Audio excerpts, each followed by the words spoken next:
Հետագայական պրոցեսը կապված է երկրոնական կառույցի հետ, ինչ որ անը չեմ ուզում շատ շոշափեն։ Մեր կողմից մենք խնդրում ենք անոր փակ դատական պրոցեսը կանում, գործերի նյութերի ծանոթանալ իրավասության եւ հաստաբանել ինքը պարտավոր էր պահպանելու այդ գաղտնիությունը,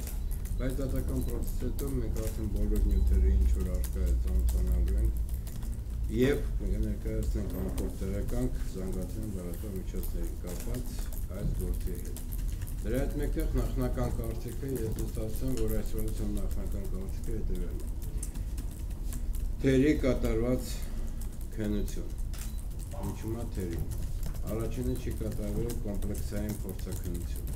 Կոմպլեքսային փորձաքննության մեջ մտնում է համակարգչայինը, մտնում է նկարները, բարձում է որտեղից է այդ նկարները տրվել։ Նկարները կան, բայց որ նկարներն ուղարկի կանոնի կողմից, որը կողքից ավելացվել է, դա պարզ չէ եւ ոչ ոք չի։ Դες կարելի է ցանկացած մարդուն մի 10 հատ նկար հրապարակել ու ասել, որ սա կուղարկածն է, հետո հապեյությամբ կամ ինչ-որ մի ձևի համոզել, ինչ-որ ցուցմունք գործել, ու դրա հետևանքով կերտ ցուցմունքներով ստեղծել մի իրավիճակ, որ այդ մարդը այսօրվա դրությամբ մեղավոր է, երբ որ նա ընդհանրապես պորնոգրաֆիկ նկարների տարածման հետ ընդհանրապես չունի։ Եվ ով է որոշում ինչ է պորնոգրաֆիկը։ Պորնոգրաֆիկ նկարների մեջ եւ ընտանեկան գաղտնիք պարունակելու մեջ պետք է առաջինը բարձվի ով է նկարների մեջ, բացի անժողովից երկրորդ բանձը ով է։ Տարբեր մարդիկ են, տարբեր անձնավորություններ են, որ դաժե եթե կողքից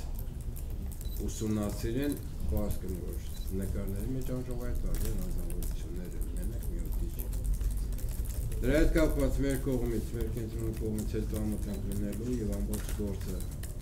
ամբողջովին եւ ձայնագրությունները ուսումնասիրելուց հետո մենք կներկայացնենք մեր պրես-ռելիզը ամբողջ տեղեկանքը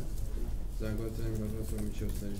իսկ բողոքարկման պրոցեսը միանշանակ ես եմ գտնում, որ դա պետք է լինի, որովհետեւ եթե կա ինչ-որ դեպի բաներ, պետք է դա շատ Շնորհակալություն, անցնենք հարցերին ձեր հարցերին։